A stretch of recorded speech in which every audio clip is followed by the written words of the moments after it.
2 ساعتی شده اومدم اینجا. قرار بود 2 ساعت بعد روحام بیاد مهوش. لطفا اگه اومد خودت مراقبش باش.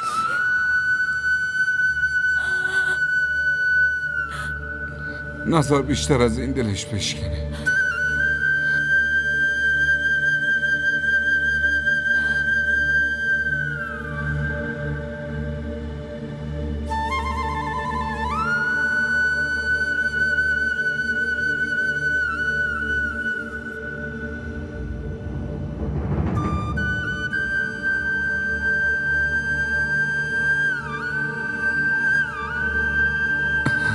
بهم دست نزن.